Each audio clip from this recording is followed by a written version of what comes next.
Sahana Bhavatu Sahanao Bhunaktu Saha Viryam Karavavahai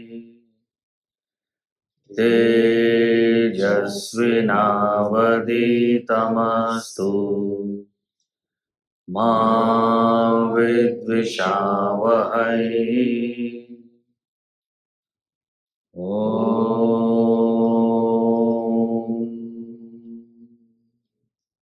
Shanti Shanti Shanti.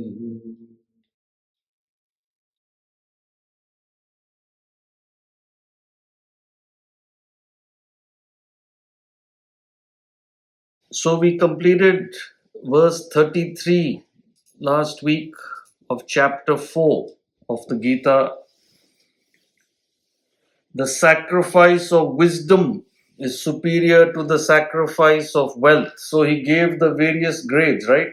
How you should always try and sacrifice or give in a superior level, which has a better impact upon the recipient. So what he's saying now is what is the highest sacrifice? The highest what is the highest thing you can give? Knowledge of the self. Because the self is infinite. Any other benefit you confer in the world is finite, is limited. But when you give Brahma Vidya, the knowledge of the self,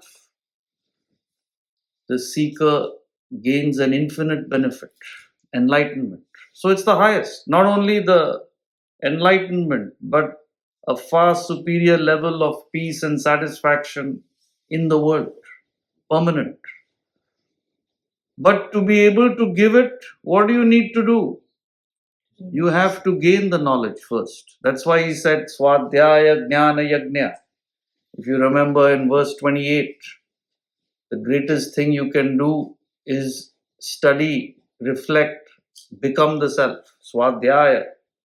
That's the sacrifice of wisdom. Self-study is the sacrifice of wisdom. That's what he meant. So now in 34, he talks about how to gain the wisdom. One of the important verses, who is an ideal student? What are the qualities you need to gain this knowledge of the self? So before we get there, any questions or clarifications? All clear so far? Chitra, you have something? Yes, Gautamji. Could you please recap? Maybe you did already, but it's not sunk in. What is sacrificing wisdom? I thought we had to get wisdom through studying and reflection. Sacrifice means giving wisdom, giving this knowledge of the self to others. But to be able to do that, you have to gain the knowledge, right? You have to have it to gain it. It's as simple as that. How can you give money when you don't have it? Similarly, how can you give wisdom when you don't have it yourself?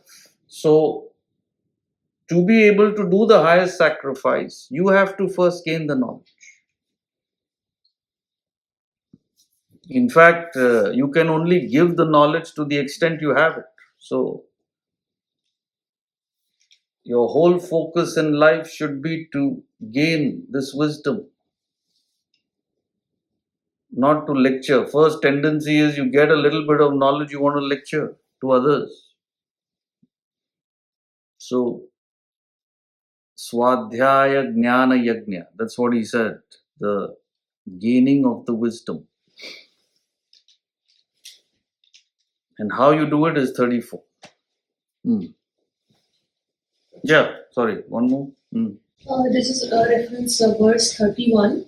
So seems like very difficult to focus on action. The mind always goes into the result.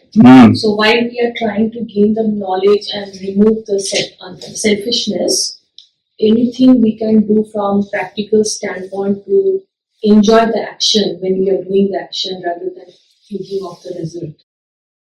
The mind's tendency, you're saying in verse 31, is to think of the result, right? Difficult to enjoy the action.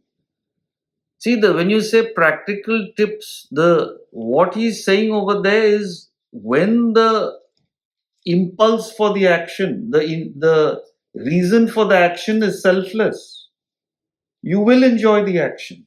So you have to make sure what is your intention. So when your attitude is selfish in life, you are doing the action to get something for yourself. So those agitations is what impedes your ability to enjoy. So you're all the time anxious for the fruit. With the result, the action becomes a bugbear, It's like people go to work, right? They're just waiting to go home because they're acting for a selfish motive. So when you're acting selflessly, your mind is not agitated. It's peaceful. You enjoy what you do. That's the secret. So you have to focus on the intention. That should be selfless, always. Even if you're doing your job or work, I've told you repeatedly, do it with the most selfless attitude you can. And you should be good to go. You'll enjoy it. It is selfishness which impedes enjoyment. Remember that. It's not the action. That's why you feel tired, you feel agitated when you're acting. It's because the whole attitude is wrong. You have children to enjoy them.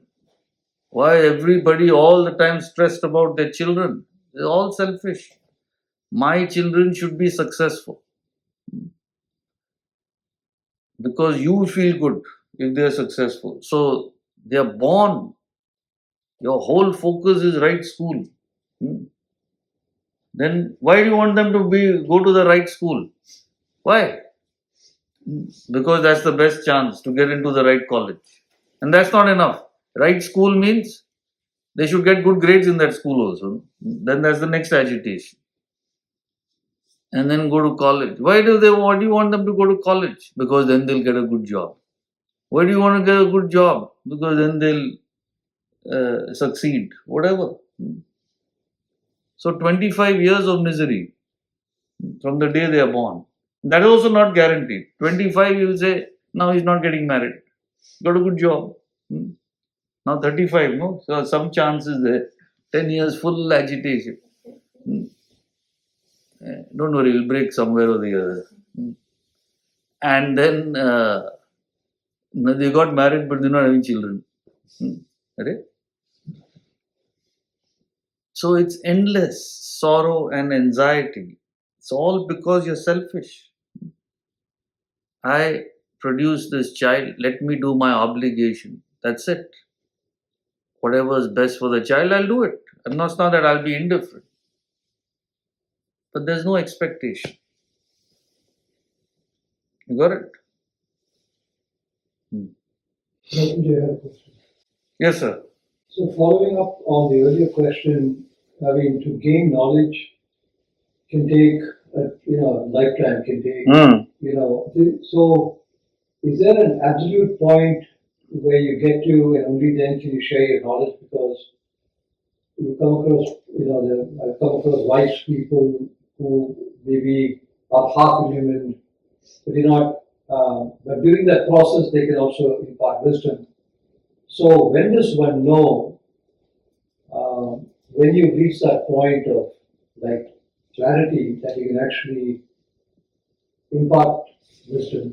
Because the other thing is that you have to live that life, like you said before, and what the scriptures have said is you live the life and let people be inspired by you. Mm-hmm.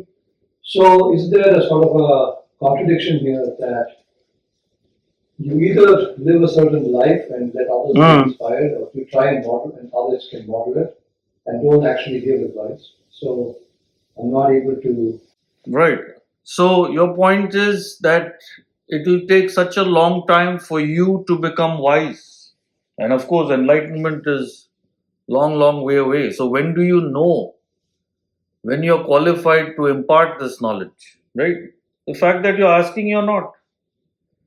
So it's relative, right? It's not that you have to wait till enlightenment. You come to a point where you're generally knowledgeable and you're living this to your best capacity. That's when you will be able to give it to others. You'll be able to communicate it to others. So it takes time, right? So we have a 3-year course of full-time study at the academy, for example, and at the end of 3 years, the people are qualified to impart because they've put in quite a bit of effort to gain it. But that itself is a very low level of impartation. At that point, after 3 years, they've grown a little bit, no doubt. But compared to the public, it's a huge difference still. So it depends. Even those who are lecturing at that point, their focus should be to serve and keep gaining the knowledge more. The focus is not on teaching because it's a service. Focus in life should still be on gaining more knowledge. So that time you would know, right? Now, all of you, obviously, your focus has to be to gain the knowledge. And in terms of imparting it, you must support those who you believe are qualified to impart it, to support the mission of Vedanta. That's how you can assist in giving out the knowledge. You can't do it directly. But those who you believe are competent, you must promote their efforts, right? That becomes your karma. That becomes the highest grade of service you can do. In fact, I think somebody had asked this recently, this question. We are not qualified to give out the knowledge. So what should we do? Those who are qualified, you help them in promoting the work. So both ways you're taken care of. But your focus should be on gaining the knowledge, for sure. Lecturing in the sense, don't sit and lecture to your wife, you understand, or your children. You gain the knowledge, you change yourself. They will start seeing that and be attracted to it. It's not talking about you lecturing. Don't do that. Whatever little sense is left in the world, that will also go. All of you start lecturing. It's sad. It'll be a sad state, that's all. I can't stop you, but. Saurabh, you also want to lecture? Oh, Gautam, you have a different question. So I follow-up question from Agmani's question. So she talked about the work, and my question related to money. So basically, the mind tendency is to grab more and more, right? And we earn, we kind of have, we end up managing it, but at the time or level, I basically personally stressed out on these things. So how you make it selfless? How you make all this process selfless and make sure that we are growing instead of bogging down into. You're talking about wealth? Yes. Money. Right, yeah, so I have explained it to you. So wealth or money is necessary to live, to maintain yourself, right? That is why Lakshmi, the goddess of wealth, is married to Vishnu, who's the sustainer, the maintainer. That's the symbolism of that. That wealth is a means to sustain yourself in the world, right?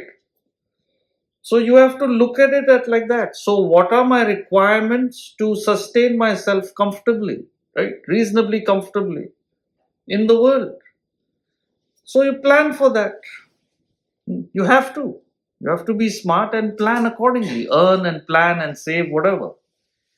Beyond what you think is necessary for your reasonable sustenance and requirements, if you have excess, it should be given to those who need money, to be shared to help people situations, institute, whatever, however you want to help the world.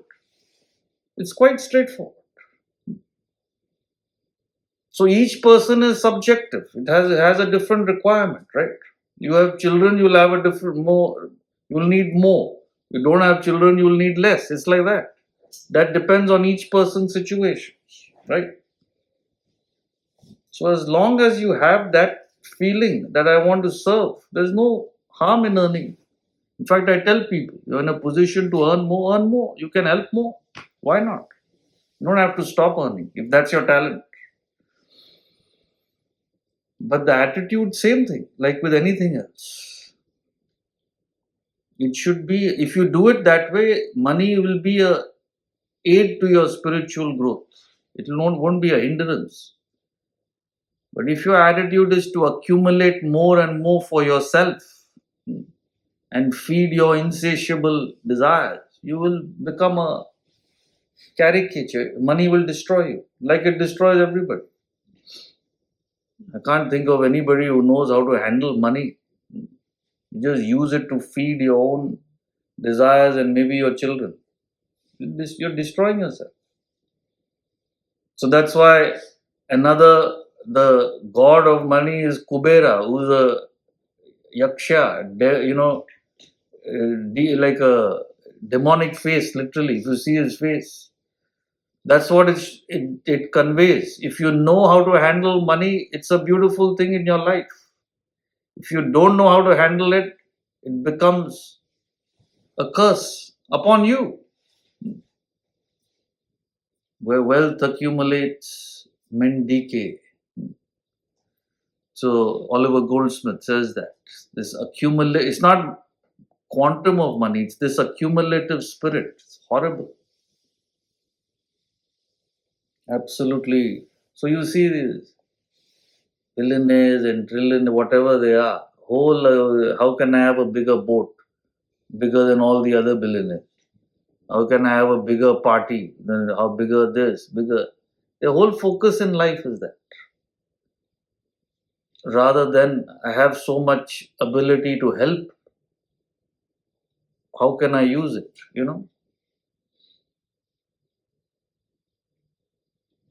So look at it in that spirit and forget about it.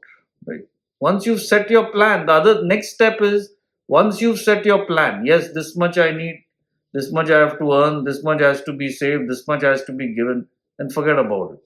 Get on to your action. Minute the thought comes, dismiss it. So I tell people, how often you look at the stock market? Every hour. You're in a bad shape. Unless that's your work. If you're working in that field, you have to look at it. Anytime I get this thing, you set a thing for yourself. Suppose you say, I must look at it once a week also. I'm okay with that. But it should be just that. Then why do you look at it 10 times? Or once a month, or once in 3 months, or once a year, whatever your thing is. You have to review the situation. That's it. So any other thought beyond that is involvement. It's just a fear. What will happen to me? And no amount of money is going to take away that fear. That I can guarantee you. So you'll have all the millions and you'll say, what if I get cancer? The end to fear, world fears is endless. So there's no end to this rubbish. Well, one lady, she saw a documentary, crime, where the children kill the parents for money. Now full fear. What do I have my children? I'm not joking. There's no end to this. Bhaji Govindam says that Putra dapi dhana bhajam bhiti. For the wealthy, there's fear in your own child. He said this 1300 years ago, not now. Because these are eternal principles. Wherever there's attachment, anybody will fear. Some of these dictators killed millions and millions of people because everybody they fear will take away their position. They go on killing. There's no end to it. You see human history, littered with these fellows, sick people. So it's nothing to do with money. They had all the money in the world. In fear, somebody will take it away.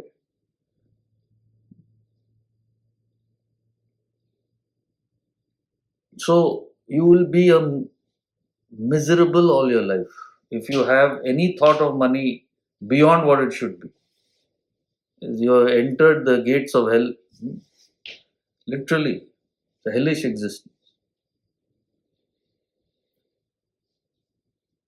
So you heard that story, right? The snares of 99.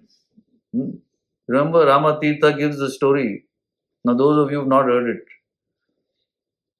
So, there was a rich man and he was miserable, like because of this constant craving for more. And his home was next to a poor fellow who was a laborer. And that guy used to go to work, he used to earn money, and his wife used to cook, and they were very peaceful, happy people. They called this fellow also sometimes to share. And this fellow never called them, but they called him. Anytime you want to come, a wife makes good dal, you can come. That fellow. So one day a monk came, and this rich fellow asked him, I want to ask you something. Very ashamed. That fellow earns nothing. He's so happy. I have 1,000 times more than him. I'm miserable. Why? So he said, do one thing. You tie 99 rupees. Those days that was a princely sum. And throw it in that fellow's near his house so he sees it. So he did that. And that evening, there was no fire lit in their house. Because normally his wife used to cook that evening, right? Every evening. So he was weird. And then next evening also, there was no fire cooked. And the third morning, he saw them all miserable, that husband, wife looking hungry and tired. They never looked like that. So he asked, so the monk said, okay, now let's go talk to them. So they went there. And he said, what happened? 3 days, you look like you've not eaten anything and all. They said, best thing happened to us 2 days ago. We've never seen so much money. 99 rupees. And he used to earn daily a quarter rupee. Those days, we're talking 120 years ago. So what he said is, we thought if 4 days we don't eat, it will become 100. And today is only third day. One more day left of hunger. So the monk said, now why he's miserable? This is you. Whatever you have, he was so happy. But minute the thought came, let me have some more, all that happiness went. And what's one way of getting more? Not spending. Right? Less you spend, the more you'll have. That's the sickness of the wealthy. That craving for more makes them not spend what they have, go on to hoarding it. And hoarding what they have. So you miserable. What are you doing with all that? Right? So you must plan, of course, and program, and you got to be intelligent. Can't be stupid about it's important part of life. You need it to live.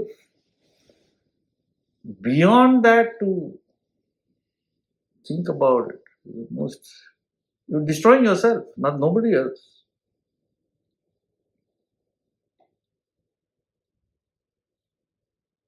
You got it, Saurabh? So plan it, set your plan and forget about it.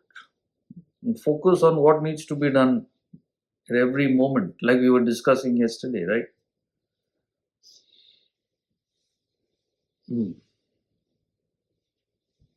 Clear? 34. तद्विद्धि प्रणिपातेन परिप्रश्नेन सेवया उपदेक्ष्यन्ति ते ज्ञानम् ज्ञानिनस्तत्त्वदर्शिनः.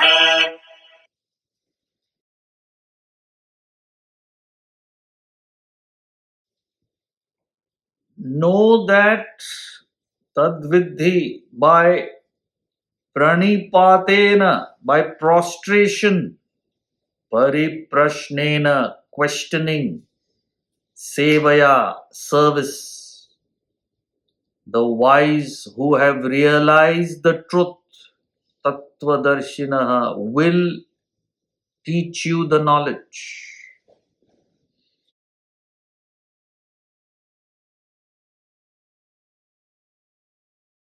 So, the three qualities of an ideal student is what he's talking about here at the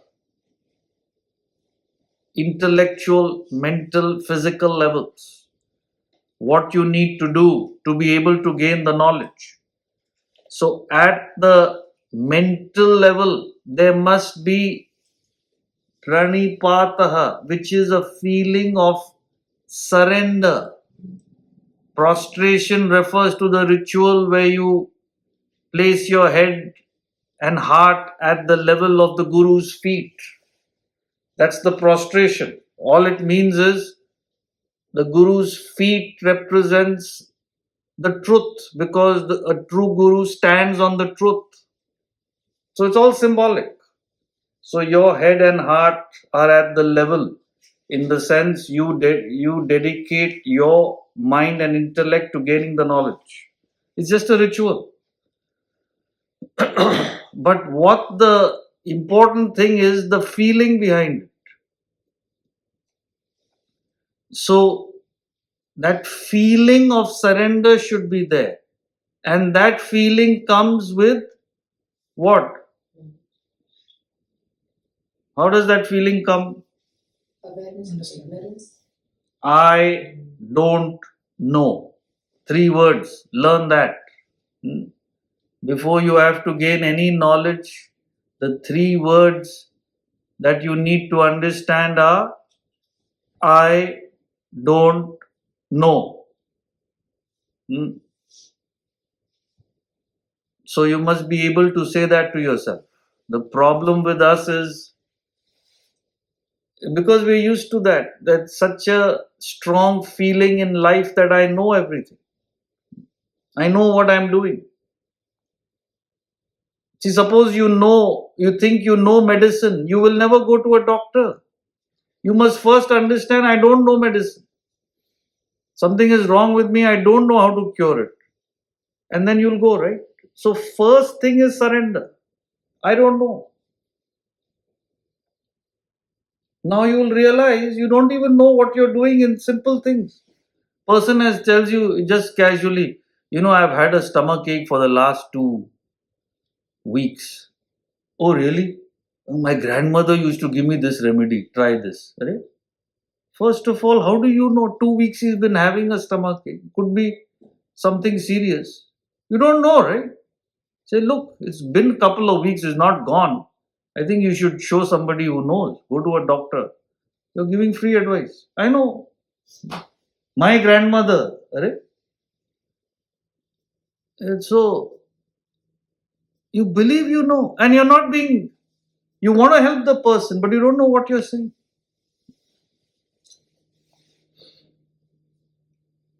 So in life, it is almost impossible because all of us have lived, right? 20, 30, 40, 50, 60, 70 also years here in this classroom. All of us have lived. So almost automatically, all of us believe we know how to live. So to have that humility, I don't know. Where did I come from? What am I doing here? Where am I going? When am I going? What is the purpose? I don't know anything. Actually, you don't know anything. If you have that feeling, automatically that will come. So that feeling of surrender. I don't know. Please teach me. That's the first requirement. I don't know. Second, when you surrender, there's a tendency to blindly follow. That is also wrong. Just because you surrender to somebody, you need not blindly follow. You must question what you don't understand. You don't question for the sake of questioning, but genuinely, if you don't understand something, any true guru will say, please ask, will welcome your questions if he wants to help you. So many people have told me, I have never come to a discussion like this where you're allowed to ask questions, allowed to ask questions. If you don't ask questions, how will you clarify your doubts? So in fact, I take questions even here pertaining to the text, but even general questions or other questions, I have a session once a week, right? All of you know that, just for your questions. So if you don't ask your questions and don't get answers, how can you proceed? So always feel free to ask what you genuinely don't understand. Prashnaha. So surrender, but not blind surrender. It should be with intellect to clarify your doubts. And then third, sevaya. Now, sevaya, it's interesting. Krishna is the guru in this text, and he's telling Arjuna, you must serve those who are teaching you the knowledge. It seems, he's asking for service. First of all, a true guru is above the service of a disciple. You must understand, otherwise he's no guru. You should not expect anything. You should not want anything. The transaction should be purely to give knowledge. But he is talking about here, very interesting, in the context of being an ideal student. So what is the psychology? What is the logic? Is this knowledge is so elevating. It is so beneficial. It is the highest thing you can get, like we discussed even earlier. You're gaining the knowledge of how to be peaceful, how to be clear, and ultimately how to gain God, enlightenment. There's nothing higher. So obviously, any person who has some character will be extremely grateful. And from gratitude will come a willingness to serve. Sevaya. So what he's saying is, if you are not doing service, it means, it's nothing to do with the service, it means you are ungrateful. If you are ungrateful, it means you're extremely selfish. Because the first sign of unselfishness is gratitude. I told you in a different context earlier. And a selfish person cannot understand Vedanta. That you can take it written. Now you may say, I'm selfish. To that extent, you're not going to be able to understand. To the extent you are not selfish, this knowledge will go inside you. That I know. So it's not that you're 100% selfish. Of course, everybody is selfish. But to the extent you're not selfish, only you can understand this. So this is not meant for selfish people. It's not that we have anything against it, but they will not understand. Or to the extent you're selfish, you won't understand. Don't think just because you're interested in Vedanta now, I know, I'm very unselfish. What unselfish? Some pockets are there. To that extent, you're relating to the subject. That's about it. So you make sure all three things you have. There are people who blindly serve also. It's not going to help you without questioning. There are people who question without that feeling of surrender, without devotion. That will also not help you. So you must have your intellect available, your mind feeling of devotion, and your personality ready to serve. That is a real student, top class. All three are tuned up.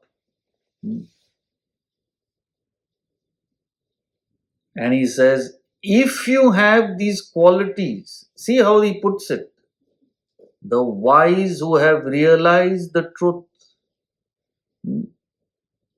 the wise person who has evolved spiritually, in other words, to the extent they have realized the truth, partially or completely, they will teach you the knowledge.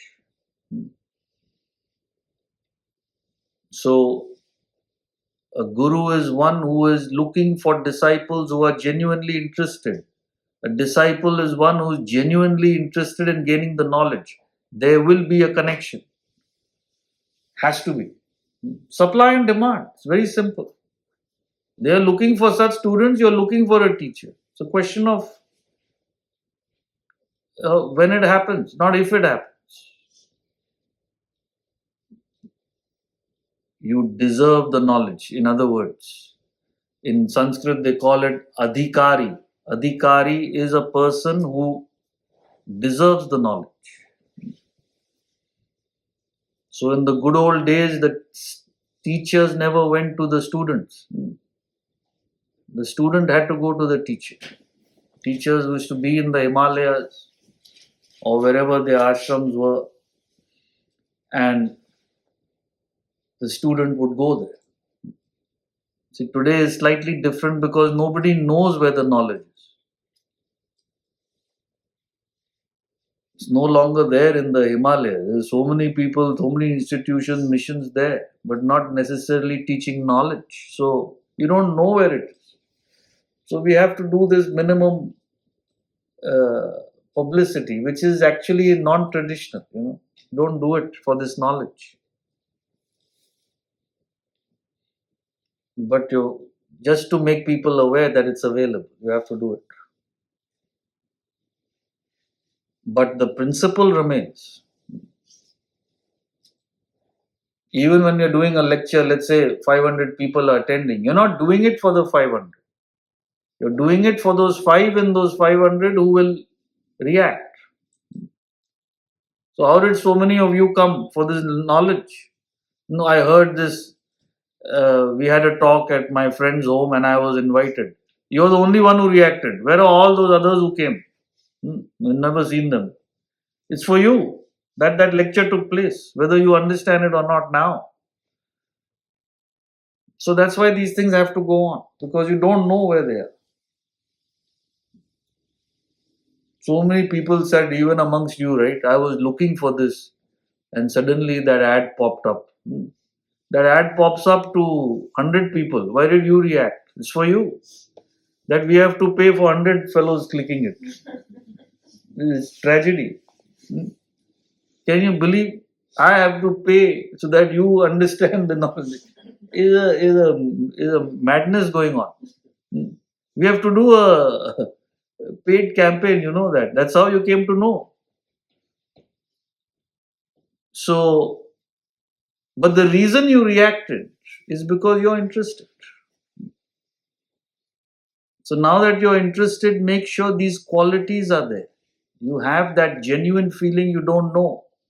The more you have that, the more the knowledge will come. So never feel you know this knowledge. It'll stop everything. Every class you must attend with that feeling, I don't know anything. Genuinely. And feel free to question. Right? And make sure you are grateful internally. It's very important. The more gratitude you have, the more calm your mind is. The more calm your mind is, the more you will be able to understand this.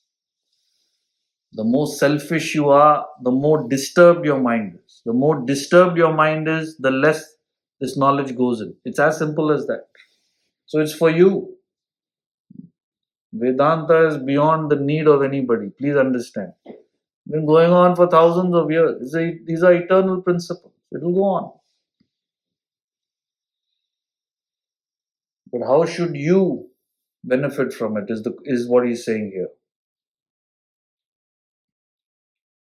So in the Upanishads also he says, Samit Pani Shrotriyam Brahmanishtam. Remember that verse? Samit Pani means he goes with sacrificial wood in his hands. So the disciple those days used to go with an offering, right? The sacrificial wood means for the fire, the ritual, the yajna ritual. So that feeling was there, that devotion, that service. And Shrotriyam Brahmanishtam. Shrotriyam means a guru who is able to communicate. Brahmanishtam, a person who himself is living the knowledge, who's established in Brahman, in the truth. Both qualities you need. He gives the qualities of a teacher there. Suppose you're highly established in wisdom, but you're not able to communicate. It's a difficult thing. Like professors in college, they're brilliant professors who've written books. You can't listen to a word they're talking. They don't know how to communicate the knowledge. You rather go to the teacher's assistant to learn, right? Because that fellow doesn't know how to teach, but he is so wise. Imagine a wise person who knows how to teach, to communicate. You hit the jackpot. So that's an ideal teacher. Shrotriyam Brahmanishtam. Ideal student, Samit Pan.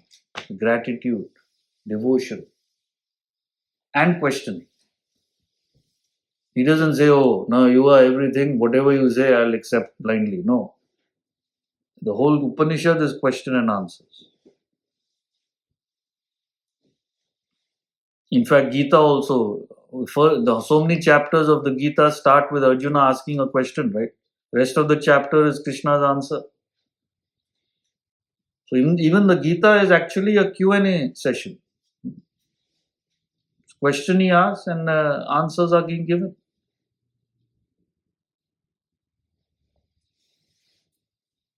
Yes, Roxanne? Earlier, you mentioned that selfishness is the key tell for someone who would be resistant to these teachings. Mm-hmm. What is it about that versus hostility or egocentricness that, what is it about that that's so special? No, hostility, egocentricness, these are all manifestations of selfishness only. So the what it is about it is, what is selfishness? My body, my mind, my intellect. And this world is meant to cater to my body, mind, intellect. This is selfishness. What is the pursuit of the self? What is beyond this world? Beyond this realm of selfish living? What is that? So by definition, only a person who's able to conceive something beyond their selfish, self-centered existence can relate to this. That's the fundamental requirement. So that's why I'm saying you give this to 100 people, one person can relate because they can see something, question something, explore something beyond their selfish living. The rest of the fellows are only interested in how the world can cater to my physical, emotional, egoistic demands, right? Ego is nothing but selfishness. Hostility is nothing but selfishness. You're hostile towards those who don't fulfill your pattern. So, by definition, you cannot relate to Vedanta. It's not possible. Right? So, that's why Christ says, don't cast pearls before swine. His disciples wanted to give the knowledge. He says, who are you giving to? You're casting pearls before swine.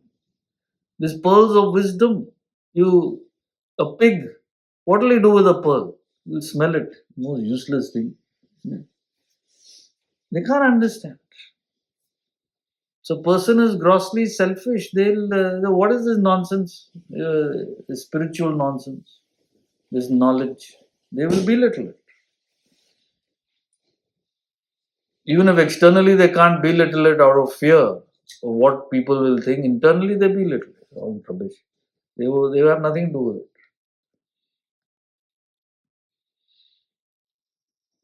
Chitra?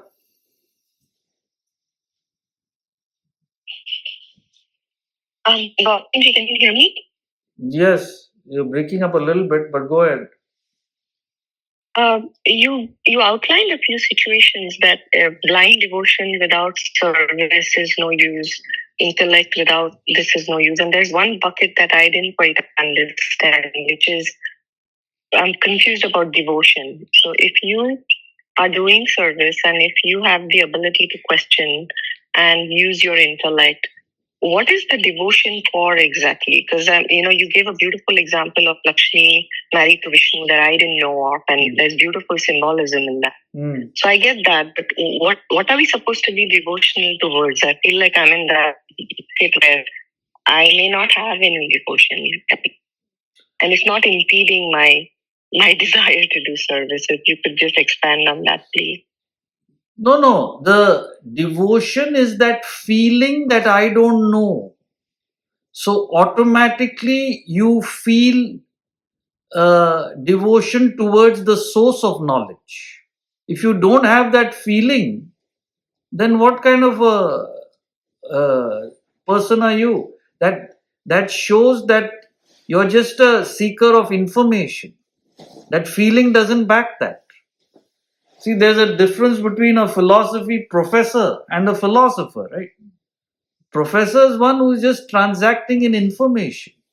They don't have the feeling to become one with the subject being taught. So it's like a doctor has given you a life-saving medicine. I have no feeling towards that doctor. That's what you're saying. I mean, you must have that gratitude, that feeling of gratitude. That is devotion. That feeling of surrender. This person knows, I don't know. All these feelings put together is devotion. So that feeling has to be there. If you don't have a feeling towards the source of the knowledge, person, or book that is giving you life-saving wisdom, then there's something wrong with you. That's all. So if there is something wrong with you, correct it. No, I must have that feeling. So focus a little bit on why that is not there. The reason is not there is selfishness, is ego. So what if they got the knowledge? If I had done what they had, I would have got the knowledge. It's nothing but ego. Fat ego, that's all. So dissolve that. I don't know, that person knows. Let me humble myself. Automatically the feeling will come. So it's a feeling of surrender, an awareness of your own ignorance, and gratitude, all put together. Now I've given you 3 ways to tackle it. So tackle it now. Rama. Namaste, Guruji. I have a question. You said the selfishness and ego connected, right? Yes. But with your kids, you are always selfless. Oh. But still, we are having some ego with the kids. But when they say something towards you, when they are adults, but still that ego hurts you. But even though you are trying to be selfless with, not trying to be, we are selfless with them. Yeah, that is a first wrong statement. I'm selfless with my kids. Who said that? Now you learn something. The kid attachment is nothing but ego. It is an extension of I. The reason you care for your kids is you see yourself in them. It is a fundamental weakness which makes you attached.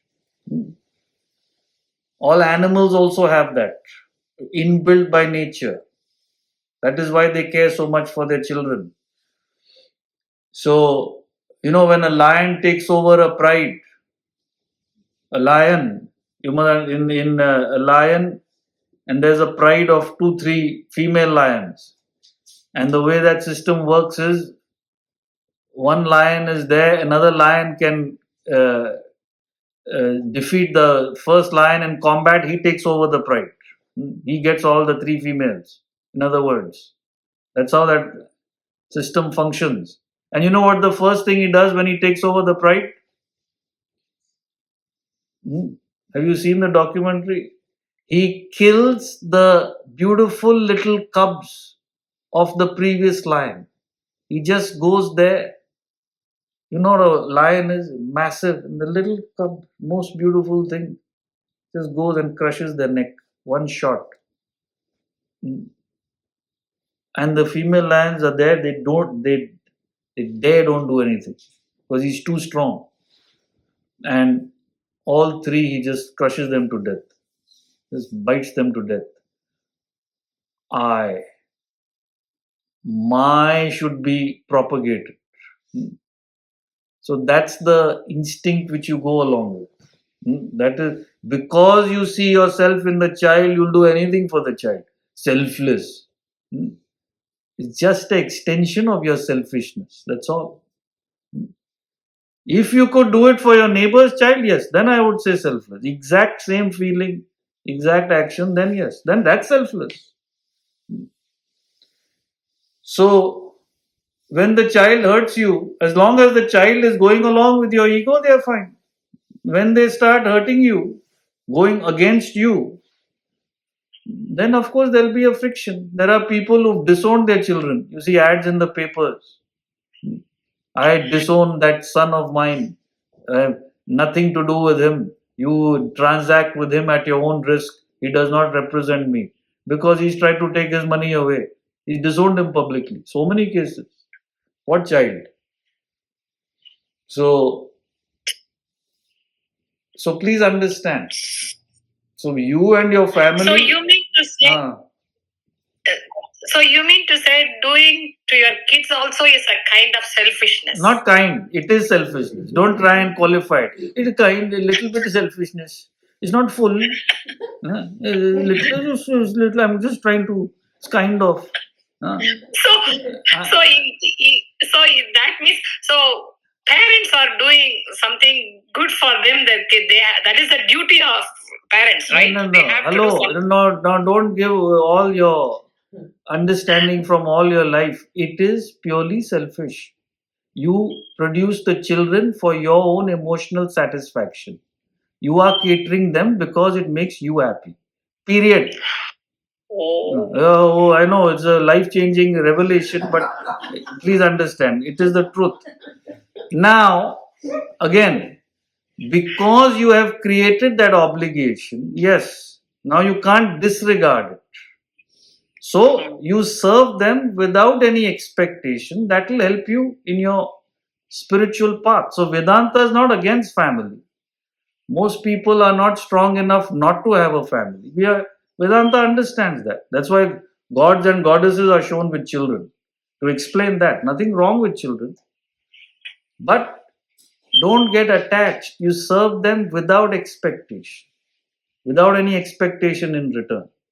Should be one-sided. What is my obligation? That's it. That will help you spiritually. And the feeling should be there towards all children. Why should the feeling be only towards your children? You must feel for all children in the world. But your obligations are towards your children because you've created that obligation. You don't have obligation towards all the children in the world, right? Yeah. So don't now digest this. I know it's a lot. Yes, Emily. Sure. For service, what can we do for service if we live physically so far from you and the organization? What does service look like for us who live far? How can we serve? It's nothing to do with living far or near. See, service, first of all, is a mental attitude. So, we are talking about an attitude of service. From gratitude, you want to serve, right? So that is what is important. Now, what each person can do, you think about what best you can do in whatever way you can. That's all. So you're saying you're not far away. You're in person. So in person service you cannot do. You're right. We have people here who help in person, but we have volunteers in terms of who help with our work, right? Who are located in different parts of the country. You can join the volunteer team. Suppose you help with the website or with publicity or whatever. You have excess resources, funds. You can help in supporting the foundation in its activities. Whatever way. What does that have to do with where you live or not? So there's no expectation as far as I'm concerned from any of you. But what is important for you to gain the knowledge is that you must have the feeling. Now, however you can express it, that is totally up to you. We have no expectations. All I would say is that attitude should be there. Yes, something has helped me. I must be grateful. That's it. It will express in its own way, right? Whatever way it can. See, the thought that you asked itself means you have that attitude. That's good enough. So now think the next step. What can I do? If at all you can. You may not be able to do in your particular situation. It's possible.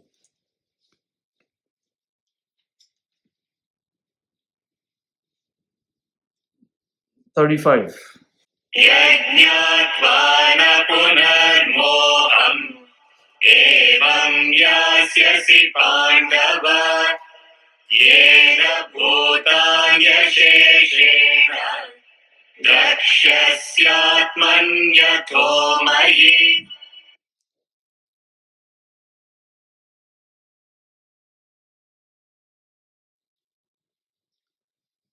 Knowing which you shall not again get deluded, thus, O Pandava, by which you will see all beings in the self, also in me.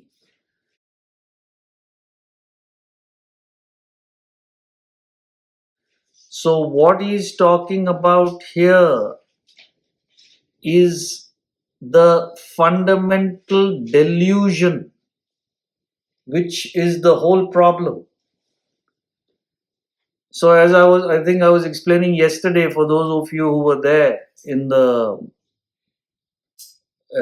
class. By the way, I don't know if I talked to you here. On Saturdays, if you're not attending, we are doing the law of karma, causation, which is very important. So it's a good time to look into attending the Vedanta treatise as well. That contains all the foundational concepts, along with the Gita. Since some new people come for the Gita, I'm explaining. But that's by the way.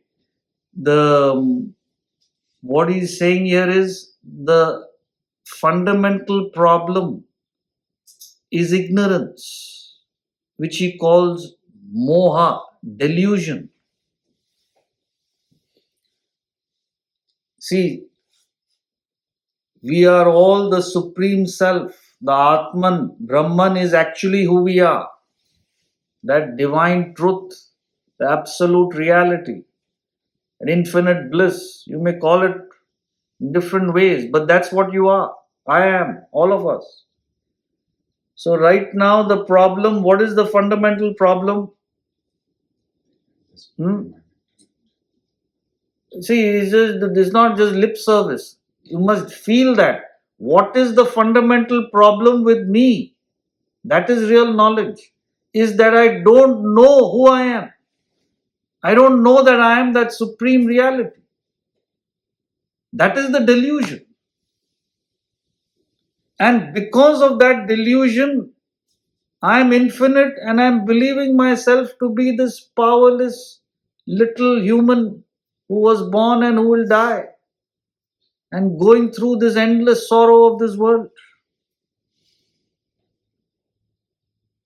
Looking at this world as real. So that's what he says. Knowing which, once you understand the self, once you gain the knowledge, you will never get deluded, by which you will see all beings in the self also in me. So you will understand that this whole world of things and beings you're seeing is nothing but the self, which is my true identity. Krishna is telling him. What Krishna is saying is, I am not this person you're seeing in front of me.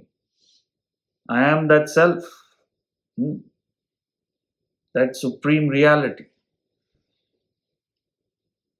So, the staggering truth is we are caught up in this incredible moha. Moha is delusion. That we are this person living in this world. It's a delusion. You are actually the supreme reality beyond all this. So you have to understand that. And with this knowledge, slowly you will gain that wisdom. So that's verse 35.